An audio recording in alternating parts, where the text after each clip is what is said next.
themes that come out in the work, which is homelessness or land privilege, whether it's class or identity, nationality, race, these kinds of social inequalities, and also arbitrariness of borders, those identities, those things that are countries, that are passports, that are something that I personally don't buy, I don't believe in, I don't see as necessary. So yeah, documentary and fiction for me play a part in that, keeping a culture alive. That's what artists do.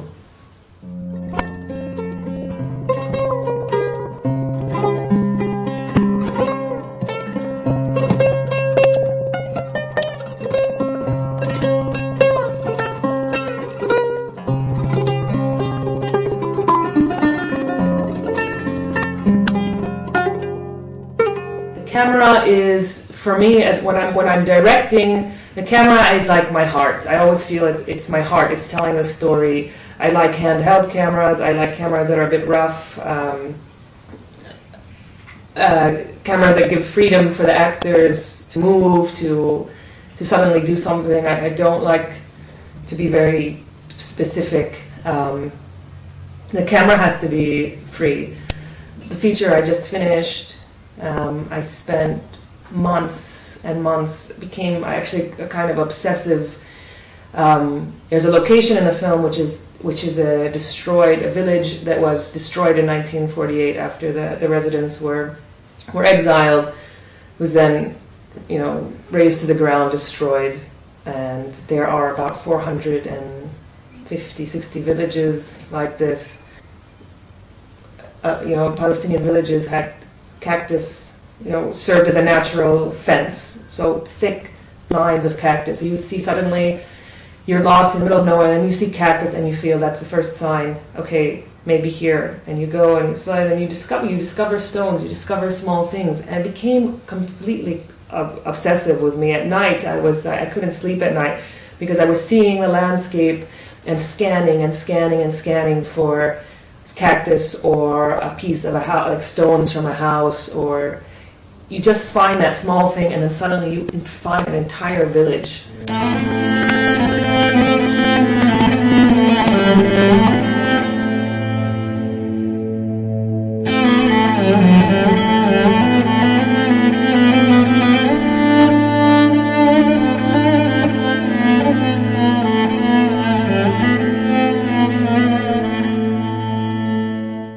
I'm very marked by the film I just finished,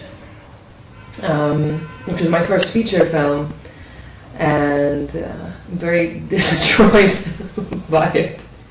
I'm kind of recovering from it. It was it's the most difficult project I've done in my life. It's about being a refugee, a third-generation refugee, and coming back, and marginalization, and being in your own country, being in Palestine, but still being a refugee and still being marginalized.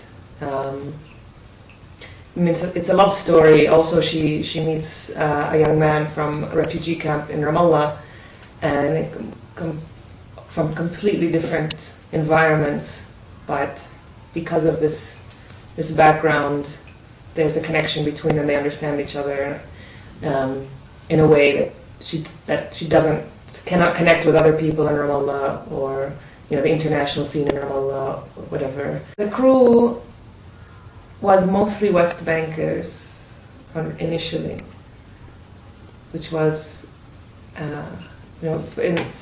Palestinians are not allowed to travel anywhere, so we had to apply for permission for that crew to leave, and from the Israelis, and every single member of the crew was rejected. Not one member of the crew was given permission to leave, and so we reapplied, and the same thing. So we had to get a new crew halfway through the shoot, of Palestinians who have the right ID cards, the Jerusalem ID or whatever card that allows them to move.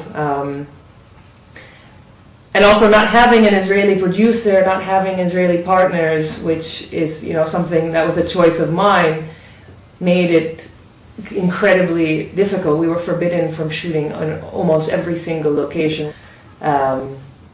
And so most of the film is stolen material, or we just went ahead and we went there. And also crew members who came illegally, they said, you know what, we're coming anyway. And it's mostly the female crew members who did that, because a West Bank male who gets caught will go to jail, will have, you know, God knows what happens to him. But some of the women were more willing to take that risk, because if they get caught, they'll be sent back to Ramallah. But the chances of something happening to them that makes more serious are a little bit less. So, but then we would have, you know, Israeli police would come to set, and, you know, we have crew members, you know, hiding in a camera truck, or, you know, running into the gas station bathroom or something like that. So there was a lot of craziness.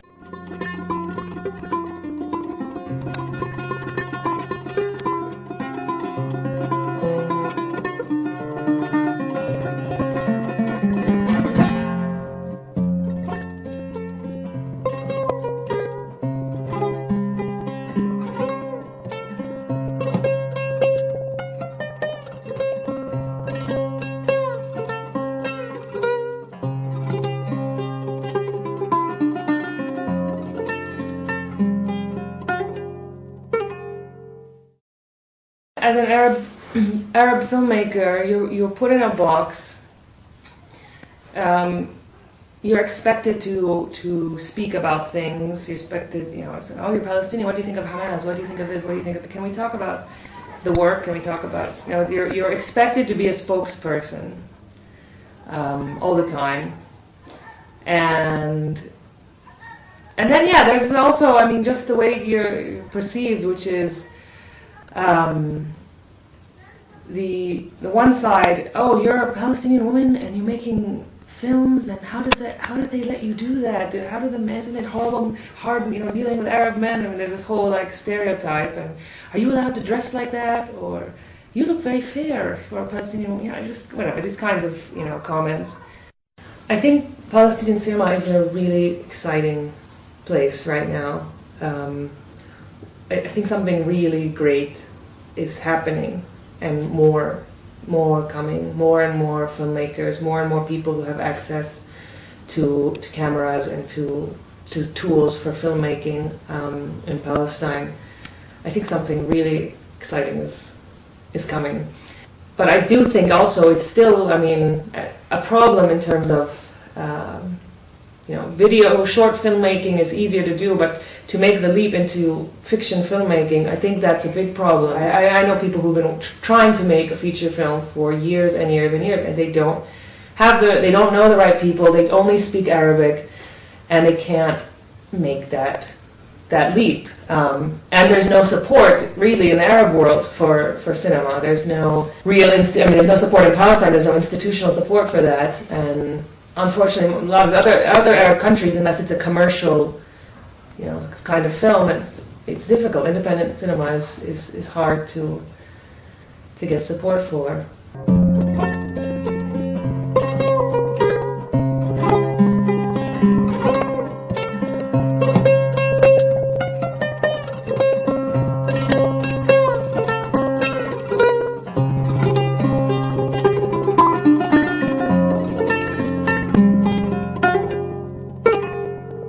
Everything is political for me.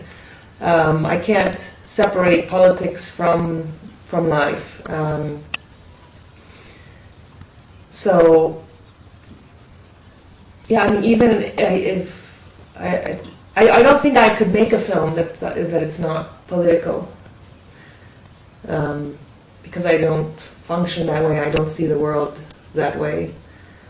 I'm a politicized person, and I'm angry about a lot of things, and I think that's there in my films, in my characters that are unhappy or angry or a little bit rough.